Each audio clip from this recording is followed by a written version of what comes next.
찬미 예수님, 주님의 이름으로 평화를 빕니다. 편안들 하셨습니까? 네, 오늘 예언서 이제 세 번째로 예언서가 끝이 납니다. 그리고 마지막으로 못했던 거, 그래서 예언서 바로 전에가 아가서였죠. 아가서의 뜻이 무엇인가? 몇 가지 이렇게 좀 한번 짧은 묵상을 좀 같이 공유하고자 합니다. 여러분들 지난 주일날 미사 강론 들으셨습니까? 강론 제목이 마귀 학교의 우등생이라고 그랬나요? 아니면 뭐라고 그랬는지 기억이 안 나는데 아무튼 마귀가 가장 잘 쓰는 무기는 자기 존재를 가리는 것이다. 꼭 반드시 읽어보시기 바랍니다. 또 한 번만 이제 듣지 말고 몇 번 들어보세요. 그래서 여러분 것이 되게끔 반복해서 좀 들으시면 좋겠습니다. 지난번 예언서 두 번째 시간에 그 핵심은 구약의 예언자들이 가장 큰 예언은 예수 그리스도에 대한 예언이었다는 거로 그렇게 얘기를 드렸지요. 사실 예수님이 십자가에 달렸기 때문에 세계의 역사가 바뀌었습니다. 맞지요? 예수님이 십자가에 달렸을 때 사실은 제자들도 아무 힘도 못 쓰고 저렇게 십자가에 매달리는 무력하기 짝이 없는 예수님을 한심하게 생각했을 겁니다. 그러니까 베드로도 모른다고 그랬고 또 십자가 상 그 밑에 제자들은 요한 하나뿐이었죠. 다 살 길 찾아서 도망을 갔던 겁니다.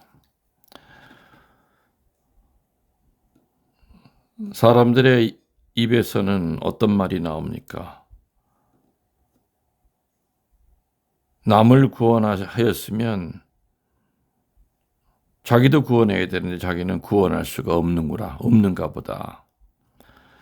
네가 만일 하느님의 아들이거든 너를 구원하고 십자가에서 내려오라 이렇게 모욕하고 침 뱉고 또 머리에 가시관을 씌우고 십자가에 달린 예수를 제사장, 율법학자, 장로들 또 많은 무리들 심지어는 함께 십자가에 달린 강도에게까지 조롱을 받았던 분이 예수님이시지요. 예수님이 십자가에 매달려서 그렇게 고통을 당하실 땐 어느 하나 누구라도 바로 저분이 구세주이고 구세주의 죽음을 우리가 보고 있다는 거 이렇게 믿고 있었던 사람은 한 사람도 없었습니다. 한 사람은 있었겠네요. 성모 마리아. 당신 아들이 어떤 존재인지를 알았기 때문에 그렇죠.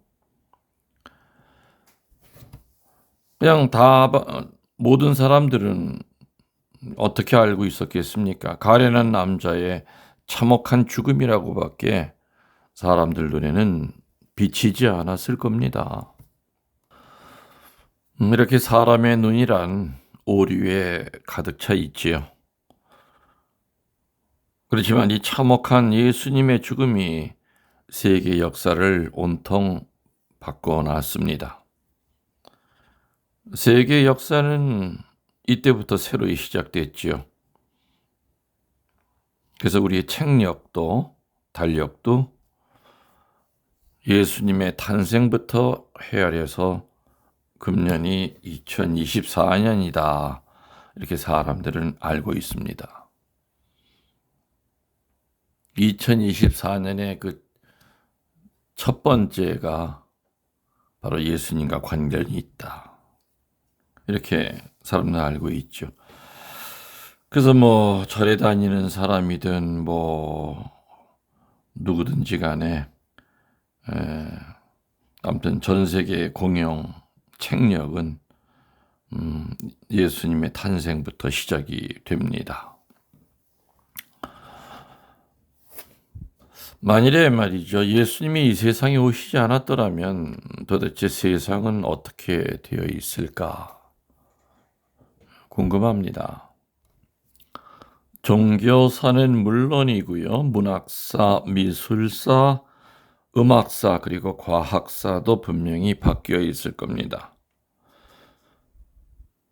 또한 2020년 그 사이에 그리스도를 따라 걸어온 사람들의 그 수가 얼마나 많았겠습니까? 여러분도 그 중에 하나고 저도 또 그 중에 하나일 겁니다. 그 사람들의 일생은 그리스도에 의해서 송두리째 바뀌었죠. 이러니 세계의 역사가 바뀌지 않을 수가 없는 겁니다.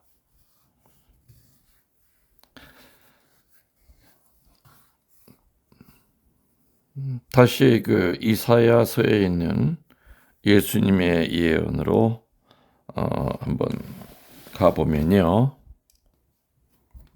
7장 15절에 보면은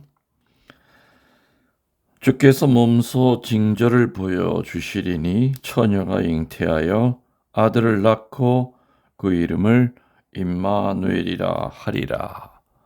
예수님의 그 탄생이 얘기가 예언이 시작이 되죠. 그리고 동정녀의 잉태가 이때 나옵니다. 9장 5절에 보면은 우리를 위하여 태어날 한 아기 우리에게 주시는 아드님 그 어깨에는 주권이 메어지겠고 그 이름은 탁월한 경륜과 용사이신 하느님 영원한 아버지 평화의 왕이라 불릴 것이다. 이 이사야의 예언과 같이 예수 그리스도의 이름은 분명히 영원히 평화의 왕이 되셨음이 틀림이 없습니다. 이 세상에는요, 오늘날까지 영웅이나 독재자, 권력자가 정말 무수히 많이 살다 갔죠. 뭐 네로, 나폴레옹, 히틀러, 스탈린, 뭐 그 외에 정말 많은 독재자들이 살다 갔습니다. 그렇지만 그들의 이름은 저 십자가에서 죽으신 그리스도 앞에서는 얼마나 하찮고 연약하고 허무한 것일 수밖에 없을까.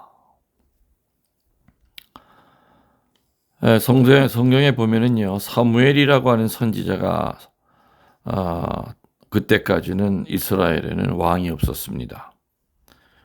그때까지는 하느님 말씀을 제시하는 선지자나 아니면 힘 있는 자에 의해서 재판을 받고 또 다스려졌죠.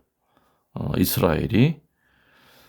그렇지만 사무엘 만년에 사람들은 우리도 왕의 제도를 만듭시다 하면서 사무엘에게 강하게 요구합니다.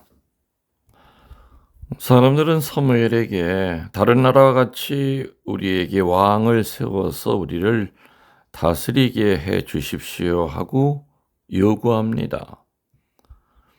사무엘은 불쾌하게 생각하면서 하느님께 기도합니다. 그랬더니 하느님 말씀하셨죠. 백성이 너에게 한 말을 다 들어라. 백성들이 요구하는 것은 너를 버리는 것이 아니라 나를 버려서 나를 자기들의 왕이 되지 못하게 하는 것이다. 만민의 왕이 하느님인데 왕을 세워서 하느님을 왕으로 모시지 못하게 하려는 것이다. 지금 백성들이 눈이 멀어 있다, 이 얘기죠. 사무엘은 내키지 않았지만은 백성들에게 왕을 세워줍니다. 사무엘이 왕을 세워줬더니 그 왕은 이제 법을 만들기 시작해서 징병을 합니다. 그리고 아주 무거운 세금으로 인해서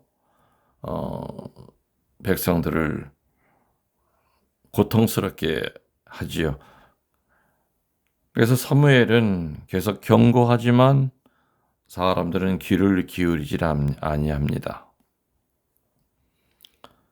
다시 말하면 인간은 하느님보다 인간인 왕을 더 신뢰하고, 예전에는 어려운 일이 생길 때는 하느님께 매달리면서 하느님께 해결해 달라고 도움을 청했지만은 이제는 하느님께 매달리기보다는 왕에게 매달리기 시작합니다. 왕이 없이 선지자들에 의해서 나라가 다스려질 때보다도 왕을 만들고 난 다음부터 이스라엘은 잘못된 길로 가기 시작합니다. 어쩌면 그것은 당연할 겁니다. 하느님을 경외하지 않고 인간인 왕을 숭상하기 때문에 생긴 결과이겠죠. 그때부터 이스라엘 백성들은 이 과오를 반복하는 역사가 계속이 됩니다. 그러면서 뭘 깨달으냐? 이사야나 또 그 외의 선지자들이 예언했던 구세주의 출현을 간절히 소망하게 됩니다. 왕을 만들어서 뭘 해보려고 했지만은 이스라엘은 계속해서 식민지로 끌려다니고 고통 중에서 헤어나지를 못했습니다. 체험을 통해서 눈에 보이는 왕이 아니라 참다운 메시아를 간절히 기다리기 시작한 겁니다. 하느님이 보내실 구세주에 의해서만 이스라엘은 구원될 거라고 하는 그 믿음을 다시 갖기 시작합니다. 그래서 2000년 전에 그 예언을 성취하기 위하여 탄생하신 분이 예수 그리스도이시지요. 그렇지만 그 당시에 사람들은 알질 못합니다. 그리스도임을 일단 믿었던 사람도 십자가상의 예수를 보고서는 그를 버리게 됩니다. 이사야서 53장 3절에 나오는 것처럼 사람들에게 멸시를 당하고 퇴박을 맞는 신세가 됩니다. 그토록 간절히 기다렸던 메시아가 왔는데 보지를 못하는 거죠. 이사야 그 예언에 이미 다 나와 있는 그러한 예언들이었습니다. 어떤 성서학자가 이렇게 얘기하는 것이 기억이 납니다. 그리스도는 진정 구세주임이 맞다. 자신이 십자가상에서 고통의 그 극에 달아 있을 때에도 같이 매달린 십자가상의 그 강도 하나가 예수님에게 얘기했죠. 천국 가실 때 나 좀 생각해 주십시오 하고 부탁을 받으시니까 뭐라 그랬습니까? 오늘 너는 나와 함께 낙원에 있으리라고 이렇게 말씀하십니다. 우리는 별 의심 없이 또 예수님이니까 당연히 뭐 그런 말 하실 수 있겠다 생각하지만 사실은 쉽지는 않았을 겁니다. 우리는 좀 배가 아파도 남의 일을 도와주질 못합니다.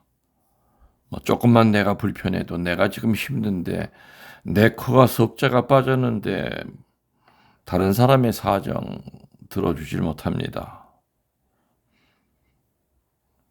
예수님의 그 죽음의 그 극심한 고통 중에서도 예수님은 최후까지 구세주로서의 그 길을 가셨다는 얘기입니다. 그 십자가 위에서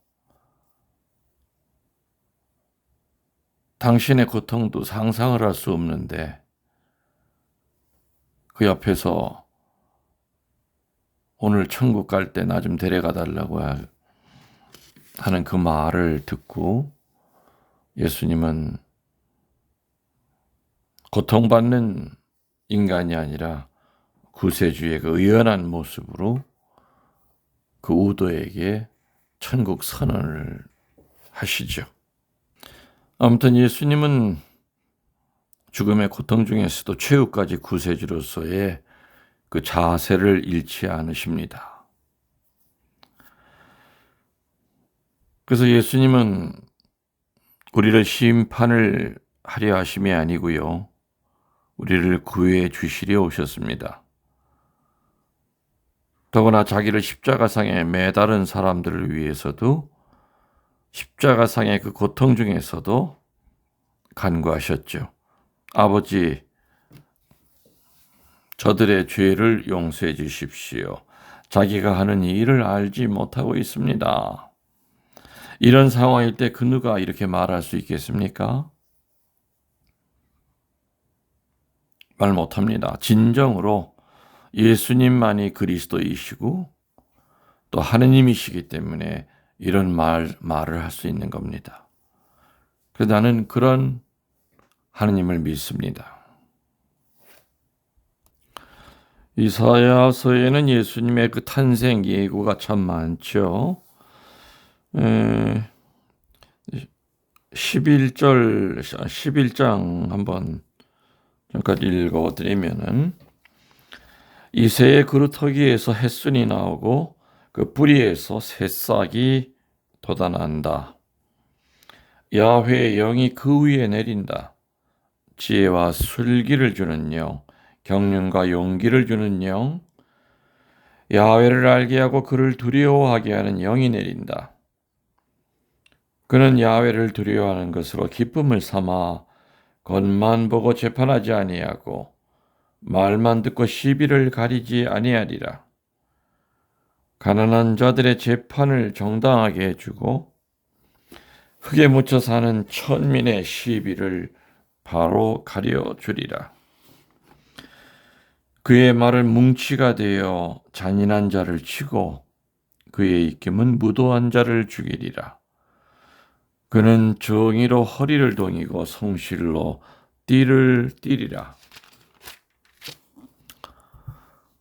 늑대가 새끼 양가 어울리고 표범이 수염소와 함께 뒹굴며 새끼 사자와 송아지가 함께 풀을 뜯으리니 어린아이가 그들을 몰고 다니리라.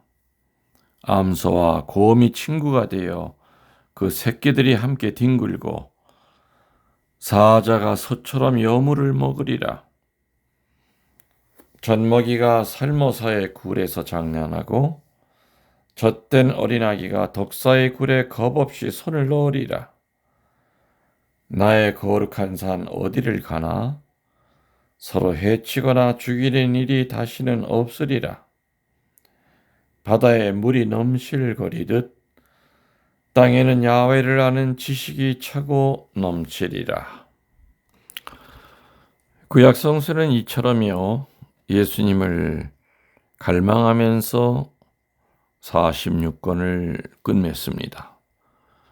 그리고 신약 성서는 그 오시는 그리스도의 말씀으로 시작이 되지요. 문자 그대로 복음이 기록이 되는 겁니다. 그래서 요컨대 신구약을 합쳐서 성서라고 얘기합니다. 그리고 그 성서는 예수님은 오직 구세주임을, 그리스도이심을 제시하고 있지요. 구약을 읽고 비로소 신약의 그리스도의 성서는 마음을 흔드는 기쁨의 방문자임을 우리들은 실감할 수 있게 됩니다. 구약 성서 강의를 시작할 때 제가 그런 말을 한 적이 있지요. 구약 성서란 옛날 성서 아니면은 신약이 더 훨씬 더 중요하고 이렇게 구약 성서에 대한 잘못된 인식도 구약 성서는 너무 어렵다. 그리고 성경이라고 하는 책인데 보면은 좀 살벌한 내용도 많이 있다. 그래서 구약 성서를 아예 가까이 하지 않는 경우가 대부분입니다. 그래서 저는 이 구약 성서를 하면서 교우들이 좀 구약 성서를 어려운 성서가 아니라 친근하게 다가설 수 있는 입문서, 안내서 또 그래서 이야기식으로 가능한 한 쉽게 설명을 해드렸습니다. 그래서 가끔 교우들에게 제 강의 어떻습니까 하고 제가 이렇게 좀 물어볼 때가 있습니다. 물론 제가 물어보면 신부님 강의 좋아요. 다 그렇게 얘기는 하겠지만은 그분들이 진정으로 진심으로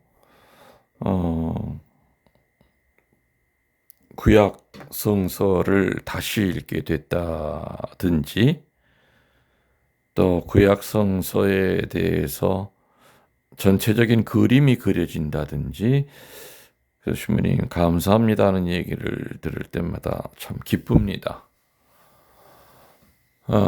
그래서 예언서까지는 이렇게 끝이 나고요. 얘기 드린 대로 구약 성경 전체를 들춰보지 못한 것에 대해서는 아주 아쉬움을 갖습니다. 그래서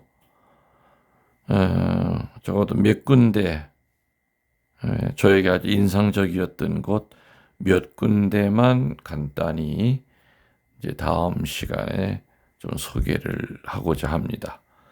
그 소개가 끝나고 나면은 구약 강의는 끝이라는 겁니다. 여러분들 거듭거듭 강조하지만은